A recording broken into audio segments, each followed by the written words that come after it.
কারো কাছে চেয়ে বা কারো কাছে হাত পেতে কখনোই সম্মান বা ভালোবাসা কিচ্ছু মেলে না। কারণ এই দুটি, এই যে ভালোবাসা আর সম্মান, একমাত্র নিজের ক্ষমতায় অর্জন করতে হয়। এটি চেয়ে পাওয়ার কিন্তু বিষয় নয়। রাশিচক্রের শেষ রাশি মীন, আর বছরের শেষ মাস ডিসেম্বর। 2025-এর আমরা শেষ মাসে চলে এসেছি। মীন রাশি, আপনারা এই 2025-এর শেষ মাস মানে বছরের এই শেষ মাসের 31টি দিন আপনাদের জীবনে আপনারা কি দেখবেন, কিভাবে 2025-কে বিদায় দেবেন, কিভাবে 2026-কে আপনারা ওয়েলকাম করবেন, কি মানসিকতায় থাকবেন তখন, এই সম্পূর্ণ ডিটেলসে আপনাদেরকে জানাবো। নমস্কার, আমি পূবালী গুহ শাস্ত্রী। আপনারা দেখছেন the star of astrology channel.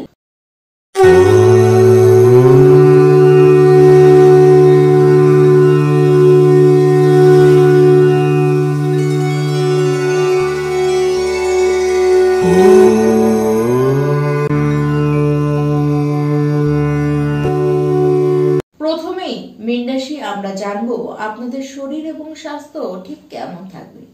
দেখুন, এমনিতে শরীর স্বাস্থ্যের অবস্থান তো খুব খারাপ কিছু দেখা যাচ্ছে না। শারীরিকভাবে সেরকম কোনো ভোগান্তি আপনাদের কিন্তু হতেও দেখা যাচ্ছে না। তবে হ্যাঁ, কিছু অসুবিধা হতে পারে, সেটি ব্যাক পেন হতে পারে, জয়েন্টে কোনো প্রবলেম হতে পারে। তাছাড়া ঠান্ডা লাগার কারণে সর্দি কাশি আপনাদের কিন্তু হতে পারে। তাছাড়া বড় কোনো অসুবিধা তো নয়, তবে ওই সামান্য এই রোগগুলি আপনাদের কিন্তু একটু লেগে থাকবে, একটু ছেঁচড়া রোগ টাইপের হবে, যেগুলি আপনাদের একটু লেগে থাকতে পারে। তার থেকে বড় কোনো সমস্যা শারীরিক কিন্তু আপনাদের আসবে না। মীন রাশির যারা শিক্ষার্থী রয়েছেন, দেখুন আপনারাই অলসতা দেখাচ্ছেন, আর অলসতা দেখানোর কারণে নিজেদের পড়াশোনাগুলিকে পাহাড় প্রমাণ কিন্তু জমিয়ে ফেলেছেন। এই মাসে পড়াশোনার ক্ষেত্রে আপনারা কিন্তু বড়সড় সিদ্ধান্ত অবশ্যই নিতে পারেন, কিন্তু পড়াশোনায় কোনো সমস্যাই আপনাদের আসবে না যদি আপনারা টাইমের কাজটি, পড়াশোনার ক্ষেত্রে টাইমের কাজটি টাইমে করে নেন। তাহলে শিক্ষাগত অবস্থান কিন্তু এই মাসে অন্তত বেশ ভালো। যারা মীন রাশির প্রেম সম্পর্কের মধ্যে রয়েছেন, দেখুন প্রেম সম্পর্কের অবস্থান এমনিতে দেখতে গেলে কিন্তু বেশ ভালোই দেখা যাচ্ছে। তবে 7ই ডিসেম্বরের পরে আপনার লাভ পার্টনারের মধ্যে অতিরিক্ত রাগ দেখা যাবে, আর আপনার মধ্যে কিন্তু আবার জেদের মাত্রা বাড়বে। ঠিক এই দুটি কারণের জন্য আপনাদের মধ্যে দূরত্বও কিন্তু বাড়বে। এবার আপনাদের হাতেই রয়েছে যে সম্পর্কের মধ্যে মাধুর্যতা বেশি রাখবেন নাকি সম্পর্কের মধ্যে সমস্যা বেশি রাখবেন। নিজেদের স্বভাবকে পরিবর্তন করলেই আপনারা দুজনেই কিন্তু বেশ ভালো সুন্দর টাইম দুজনে একত্রে কাটাতে পারবেন। দেখুন, মীন রাশির যারা বিবাহিত ব্যক্তি রয়েছেন, আপনাদেরকে কেয়ারফুল থাকতে হবে নিজেদের লাইফ পার্টনারের হেল্প নিয়ে, তাও আবার 6ই ডিসেম্বর পর্যন্ত। তার সাথে সম্পর্কের ব্যাপারেও কোনো রকম অসুবিধা আসতে পারে, সেই সময়টুকু আপনাদের কিন্তু একটু কেয়ারফুল থাকতেই হবে।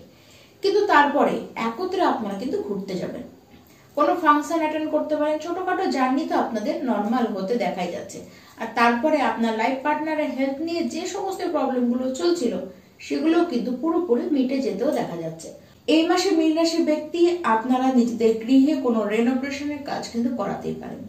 যারা গৃহ নেবেন ভাবছেন, দেখবেন ঠিক এই মাসে আপনাদের কাছে কিন্তু বারবার অপরচুনিটিগুলি আসতে থাকবে। আপনার মাতার সাথে সম্পর্ক বেশ ভালো হবে। বিগত কালে যদি কোনো সমস্যা থেকেও থাকে, এই মাসে কিন্তু সেই সমস্ত সমস্যাগুলি কাটতে দেখা যাবে। আপনাদের বেশ ভ্রমণ হবে এবং আপনারা কিছু বড় ভ্রমণও করতে পারেন। ধার্মিক কোনো প্লেসে আপনারা কিন্তু ভ্রমণ করে আসতে পারেন। কাজের কারণেও আপনাদেরকে কিন্তু বাইরে যেতে হতে পারে, তবে কাজের জায়গায় কোনো পরিবর্তন এই সময় আপনাদের কিন্তু না করা ভালো। দেখুন, গৃহ পরিবর্তন এবং কর্মের পরিবর্তন এই দুটি কিন্তু দেখা যাচ্ছে। তবে কাজের ক্ষেত্রে, বিশেষ করে যারা প্রাইভেট জব করেন তাদের ক্ষেত্রে বলবো আপনাদের এই সময় অফিস চেঞ্জ করা উচিত নয়। তা আবার কিরকম, আপনি যে কোম্পানিতে কাজ করছেন সেখানকার চাকরিটিকে ছেড়ে দিলেন, ছেড়ে দিয়ে অন্য কোনো কোম্পানিতে জয়েন করছেন, মানে এরকম আপনার অপরচুনিটি পাবেন। কিন্তু দেখা গেল আপনি নতুন কোম্পানিতে জয়েনিং এর আগে আপনাকে যে প্রপোজালগুলো দেওয়া হলো বা যেরকম আপনাকে সুবিধার কথা জানানো হলো, কিন্তু জয়েনিং করলেন, তারপর দেখলেন পুরোপুরি সিচুয়েশনটা কিন্তু আলাদা। আপনাকে যেগুলো বলা হয়েছিল সেরকম কিছু কিন্তু আপনারা দেখতে পাবেন না। অবশ্যই এটি আমি প্রাইভেট কোম্পানিতে যারা কাজ করছেন তাদের ক্ষেত্রেই বলছি। দেখুন, আগে থেকেই আপনাদেরকে আমি অ্যালার্ট করে রাখলাম, এই সময় আপনারা সাবধান হয়ে যাবেন। যদি না হতে পারেন তাহলে কিন্তু 1.5 বছরের জন্য কাজ নিয়ে আপনাদেরকে ঝুলে যেতে হবে। আর যারা ট্রান্সফার নিতে চান অবশ্যই আপনাদের ট্রান্সফার হবে। বিশেষ করে যারা সরকারি চাকরিতে জব করছেন তাদের ক্ষেত্রে কিন্তু ট্রান্সফার খুব সহজে হতে পারে। দেখুন, আপনারা প্রাইভেট ফার্মে যারা কাজ করছেন তারা কিন্তু আপনারা একই অফিসে কোনো ডেজিগনেশন চেঞ্জ হলো সেটাতে অসুবিধা নেই। আপনারা যে কোম্পানিতে কাজ করেন সেই কোম্পানির অন্য কোনো ব্রাঞ্চে আপনারা গেলেন সেক্ষেত্রেও কোনো অসুবিধা নেই। আমি বলতে চাইছি একেবারে কোনো কোম্পানি চেঞ্জ করাটা কিন্তু আপনাদের পক্ষে ঠিক হবে না। এই মাসের ঠিক শেষের দিকে বিবাহ হবার সম্ভাবনা কিন্তু প্রচন্ড দেখা যাচ্ছে। যারা ম্যানেজমেন্ট নিয়ে কাজ করেন, যারা কাউন্সিলিং এ কাজ করেন, যারা টিচিং লাইনে রয়েছেন আপনাদের জন্য এই মাস কিন্তু দারুণ শুভ। সেল পারচেসের জন্য এই মাস কিন্তু বেশ শুভ। দেখুন, 16 থেকে 20 তারিখ এই সময় প্রচুর আর্থিক লাভ কিন্তু আপনাদের হবে। বেশ পয়সা আপনাদের কিন্তু এই সময় হাতে আসবে। ব্যবসা যারা করছেন গোটাগুটি এই মাস কিন্তু আপনাদের জন্য খারাপ দেখা যাচ্ছে না, ব্যবসা কিন্তু বেশ ভালো হবে। দেখুন, এই বছরের শেষ মাস আপনারা কিন্তু খুব সুন্দরভাবে পার করবেন আর নতুন বছরকে খুব দারুণ ভাবে আপনারা ওয়েলকাম করতে চলেছেন। কেবল আপনাদের নিজস্ব কুণ্ডলিতে শনিদেবের অবস্থানটি, শনিদেবের প্লেসমেন্টটিকে একবার দেখে নিন। সেটা যদি ভালো থাকে তাহলে আপনাদের লাইফও গুড এই সময়ের জন্য। আর অবশ্যই সেখানে যদি কোনো রকমের কোনো গন্ডগোল দেখে থাকেন এখনই সেটি কিন্তু ঠিক করে নিন। আর অবশ্যই আপনারা নিডি ব্যক্তিদেরকে আপনার সামর্থ্য অনুযায়ী আপনারা কিছু দান করুন।